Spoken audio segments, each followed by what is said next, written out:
ladies and gentlemen, the performer you're about to meet is a street magician from here in sunny Southern California. His show has surprised and delighted people all around the country. Amongst those, viewers of the hit show Penn and Teller's Fool Us. He's excited to be here this evening to bring his magic to you, and this week makes his Magic Castle debut. Ladies and gentlemen, please help me welcome Makoto!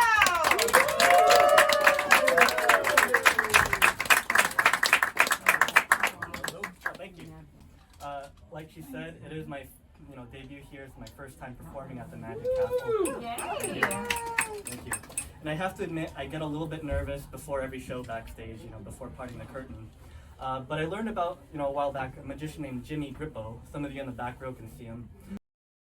Grippo was a magician and hypnotist, and he developed a wonderful ritual for banishing stress and just kind of feeling more relaxed. Most people walk around with knots in their shoulders or backs, and this ritual is good for basically getting rid of that, and I'd like to begin my show with it for you. It'll help me out a little bit. The idea of this is pretty simple. We're going to tie a knot that's impossible to untie using the ends here. Now, I see you're already watching closely, but continue to do so. Keep me honest. I'm going to take the ends, cross them once, twice, and if I pull tightly, it's what's called a square knot. It's a very strong knot. It's one of the strongest. In fact, if I continue to pull on it like this, it'll just get tighter and tighter until it becomes impossible to untie.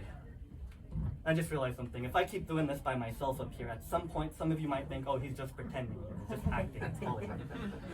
Sir, you look pretty strong. Yes, he is so strong. This guy, I know. I'll just loop through and give it a firm pull. Is that it? Actually, if you take it yourself, you can do the same. Just don't rip it, okay? But really pull on it so you know it's good. It's good. Awesome. He is so strong, by the way. If you kept doing that, it's good for your back, apparently. I learned. But, oh, wait a minute. I know what this gentleman's thinking. He's thinking, sure, that strong man pulled on the knot and made sure it's tight. But I bet I can untie that. Would you try to untie that, sir? Can you just try? Can you even get it loose at all? No? No, it's like a pebble. You can't untie a pebble. Thank you. So that's it, the Jimmy Grippo ritual. You tie a tight knot and you feel much better. Wait a minute, I know it. See, this lady over here, she's thinking, sure, the strong gentleman pulled on the knot and made sure it's tight, and the gentleman in the front made sure that it's impossible to untie. But she's watching me like a hawk, and she's thinking, look at those bunny ears. Sure, go ahead, miss. Would you tie another knot on top of that first one? Cross it over. Perfect. Give it a firm pull.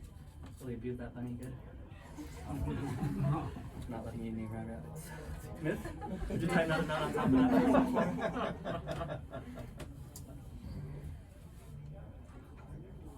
Excellent. Oh, perfect. Are you studying to be a surgeon? Could be a waiter. I think we have room for one more knot. Sir, would you tie one last knot for us there? Would you mind? Yes, we're running out of room. You can see it now. How much left? The tiger. You got it? Okay. No, that didn't really tie. Oh, yeah, good. Okay. Tie it like that. And you could pull on it if you want, just to confirm. Okay. Awesome.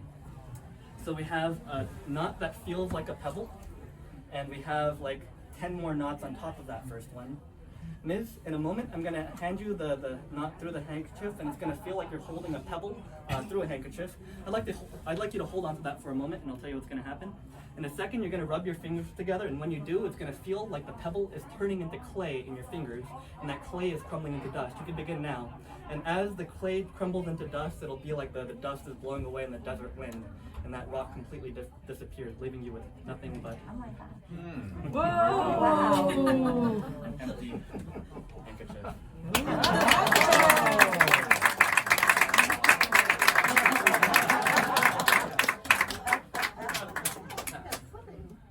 Much better. Okay, awesome. So, just goes to show sometimes things that seem impossible, you can work them out with your fingers, and that's kind of a reassuring thought. That said, it is nice to have help sometimes, and I have a magic wand here for us. You might not know this, but magic wands are a symbol for the abstract idea of toolness, the means by which our non-physical minds affect physical reality. In day-to-day life, wands manifest in the forms of like hammers or screwdrivers or pencils or smartphones. This one is made out of lignum vitae. It's the hardest, densest wood in the world, and it's good for doing coin tricks. I'm going to show you the world's greatest coin magic. And you know, millionaires and billionaires have their money in overseas bank accounts. Magicians keep ours in the sticks we carry. I'm going to show you the world's greatest coin trick, but I do need you to know it's a real coin first. Let's see. Back to you. So you look a little skeptical. Is that a real coin, man? You can check it out if you like. No, wait. I bet that's a fake. Let me get your real coin. Hold on. It's another fake. Hold on a minute. Another fake. That's another fake. No, the problem with these fake coins, if you do magic with a fake coin, people go home and say, you know what? If I could buy a coin like that from the store, I never need a magician again. That's not fair. This stuff's pretty tricky. Oh, that one's real. Is that real, man? It doesn't come apart. No strings. No rubber bands. How'd that even help? That's real. Coin magic is all about enchanting the eyes and reminding you that you can't trust everything you see. If you do, you'll believe a lot of stuff in the world that just isn't true. Now the second, hold on a second. One more there. Yeah. There we go. Could even do it one-handed, but I just realized that that's a fake coin. It's very subtle, but if you look closely, you see it's too big to be real. Don't let that bother you though, just a rubber coin, you see. Check that out if you like. It's folded up, it pops open, looks just like magic. It's fun for the kids. Oh, thank you. Are you sure? Okay, you want to keep that one. No, you gave me a silver coin just now. That's very generous.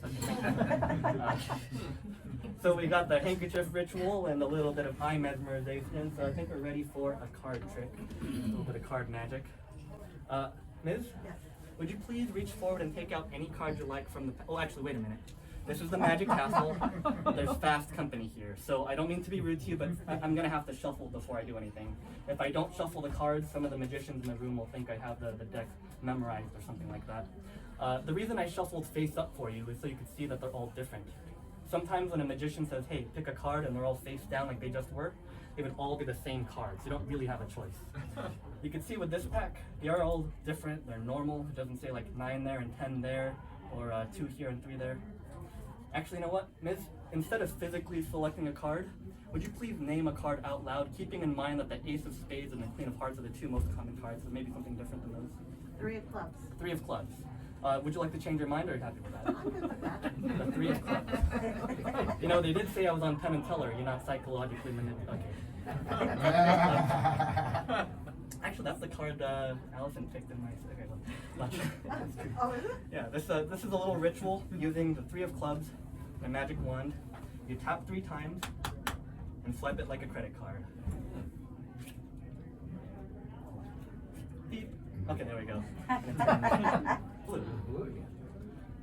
Would you check that out? Make sure you can check it out. Make sure it doesn't have a sticker on the back. It's not like ink, special ink, right? You can even rub it on your sleeve. Some people think, hey, maybe if I warm the card up, the color changes. It's not one of those. Good, still blue. Now, Ms., you could have named any one of these. When I said the Joker, you could have named any one of these cards, and you said the 3 of clubs. Very lucky. If we continue the ritual. Whoa! Everyone.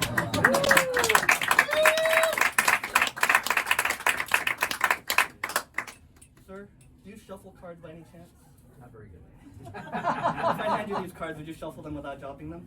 I think maybe. Please do that for us. Thank you much. Just so you know, it's a regular pack of cards. It's not red on the other side or anything like that. You're mixing it up. Shuffle, shuffle. Cool. Thank you much. It's a fine shuffle indeed. Here at the Magic Castle, we have something like 24 bars, I think. And sometimes later shows, what happens if you ask somebody to shuffle, they'll take the cards. This actually happened to this gentleman, Di Vernon. They might take the cards and shuffle them half face up into half face down, or something like that. And it's a little bit obnoxious, they'll take a fighting stance afterwards. Now, if I were to push the cards in completely, it might take a few minutes to fix. But if we catch it early enough, there's enough leverage. Twist it. Again, all face the same direction again. Save some time. Let's see. Throw in the back. I'm going to drop the cards like this. Since you can't physically pick a card, would you say stop, one of you like? Stop. Oh, you stopped on that card there. Y'all got it? Mm-hmm. Now, what's your name, man? Bob. Bob. Bob, would you consider yourself a lucky person? Somewhat. Yes, you've been married to me.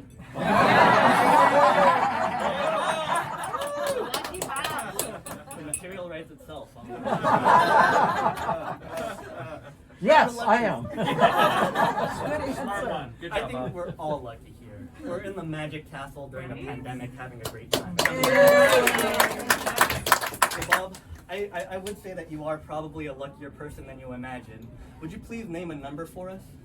8. 8. You got 1, 2, 3, 4, 5, 6, 7, 8. A lucky number in Chinese, but you just felt like it. Had you said 7, you would have stopped on the King of Spades. Had you said 9, the 8 of Clubs. What card did you stop on when I dropped them a minute The ago? Jack of Spades, I think. It was a Jack, I know. It was Jack of Spades. I'm pretty sure you're lucky, man.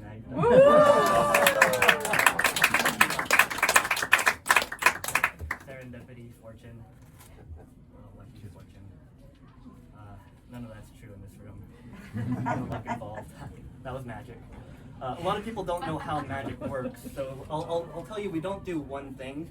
We have many different tools. We have illusion. We have just outright lying, deception. We have trick prop. We also have sleight of hand. Most people think it's all sleight of hand, but we have all these other avenues. I personally love sleight of hand, and the downside of sleight of hand is you got to practice a lot. It's kind of like learning a sport or martial art. You got to drill certain movements. But there's one exercise that I can share with people, and I'd like to share that with you tonight. It's called dead cutting the cards, or cutting specific numbers just based on feel. Sir, you're nodding your head. Would you name a number between 1 and 10 for us? 9. I think I can do 9. Ms. over here, would you do the same? 6. 6. And sir over here, same deal? 4. Okay, 4. I think I could do 4, but that one's a little tricky because it's so close to 3, Over here we had 9. 9. Okay, I don't know mnemonica. Watch. 1, 2, 3, 4, 5, 6, 7, 8, 9 cards. Hours and hours, let me tell you. Over here we had 6. Thank you. 1, 2, 3, 4, 5, 6 cards. And 4 cards. Over here we got 1, 2, 3, and 4 cards.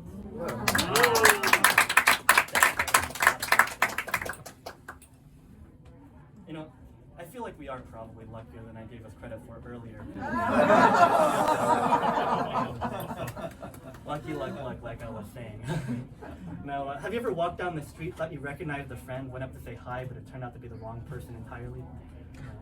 She said hi to that person. It was very embarrassing. I said, Mom.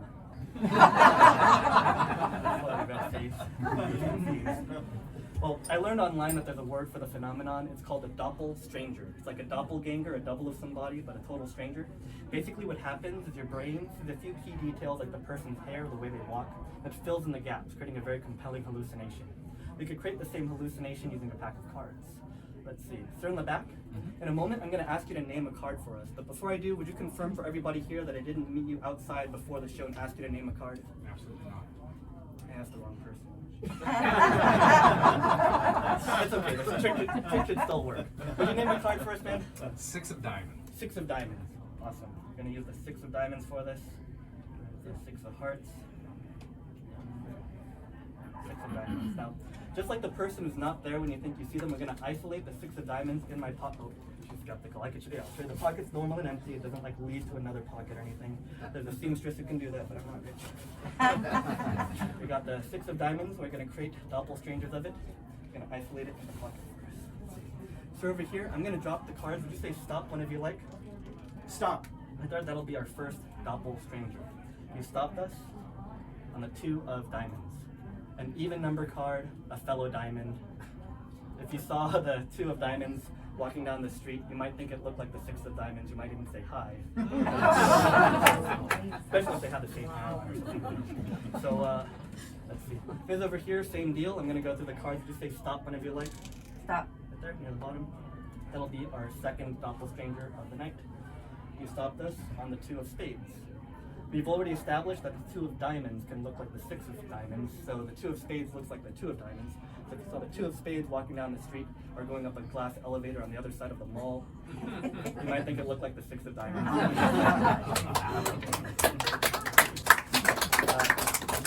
As you look to be in a card picking mood, would you please touch any card you like? That one there. You touch the 8 of clubs. The 8 of clubs, just 2 values away from the 6 of diamonds. So if you saw the 8 of clubs at night, you might think it looked like the 6 of diamonds. Of course, that's impossible because, so you saw 3 cards that all look like the 8 of diamonds, but that's impossible. Because the 6 of diamonds, the 6 of diamonds was in the pocket the whole time. So these 3 cards could not have been the 6 of diamonds. In fact, they never. I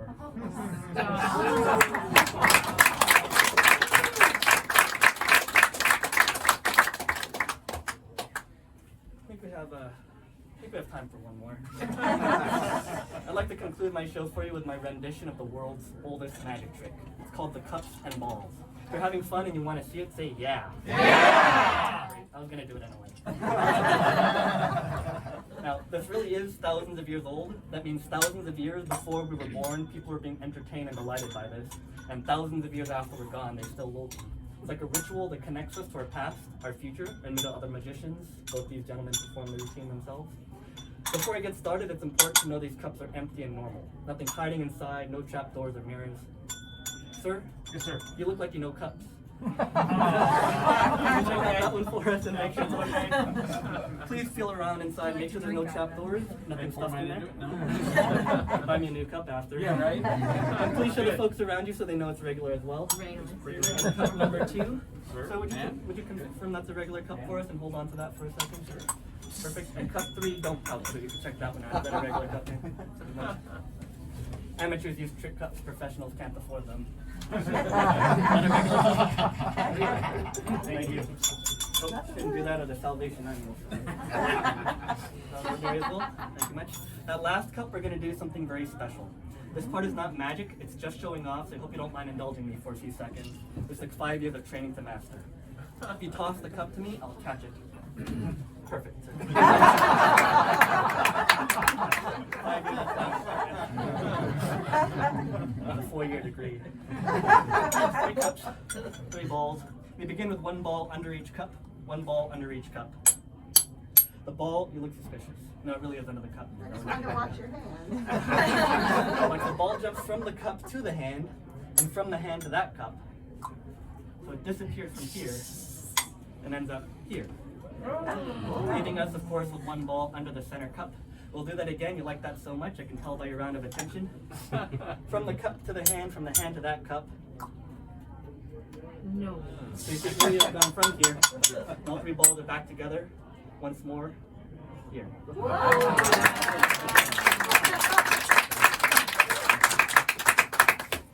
Sometimes people stop me at that point and they say that has to be done with fast hands. So I'll try to slow this down for you. In fact, the other night an elderly gentleman came up to me and he said if you could put one of those balls on top of the middle cup, slowly stack the other cups on top, run the stick down the side, tap the bottom cup and have the ball fall to the table, that must be real magic because you didn't do anything. I disagreed, but we did it anyway. It's always better the second time. Watch ball 2, goes on cup 2 just like before. You stack the cups, run the stick down, tap the bottom cup, and it falls to join the first. Thank you. Now the same man stopped me after that one and said, "Oh, I got you now, you son of a..." Oh, I got you now. He said, "Those cups must be fake. The cup has to be able to fall through the other cup. or there's a secret hole in the bottom." But that doesn't make any sense, so that can't be true. Watch the last one. We run the stick down, tap the bottom cup, and melt through the imaginary hole, and all 3 balls are back under the middle.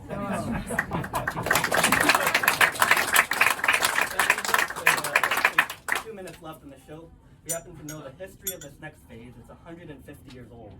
It was invented by an Italian magician named Bartolomeo Bosco. Bosco performed this all over Paris, France in the 1800s. By the time he was 40, he bought his own theater, and he got to perform it for the rest of his life. I'm still 29 and paying off my student loans. I just hope that doesn't take the rest of my life. It's not a joke. All 3 are back underneath. I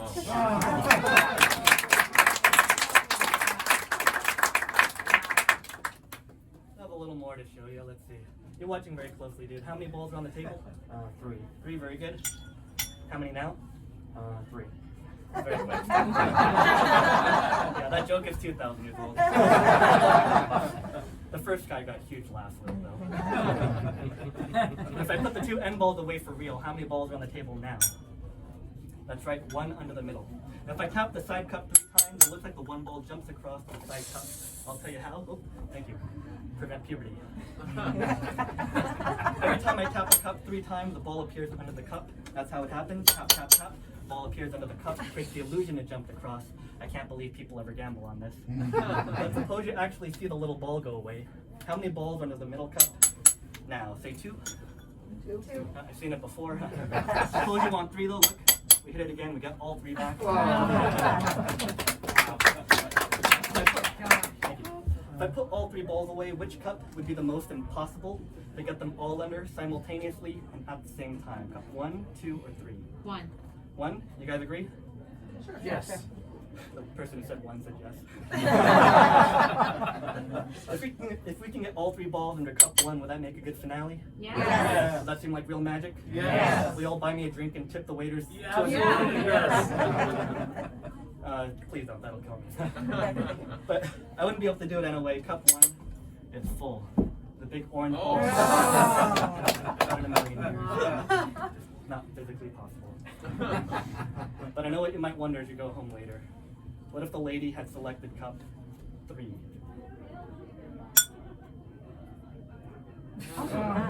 What if someone wanted cup 2?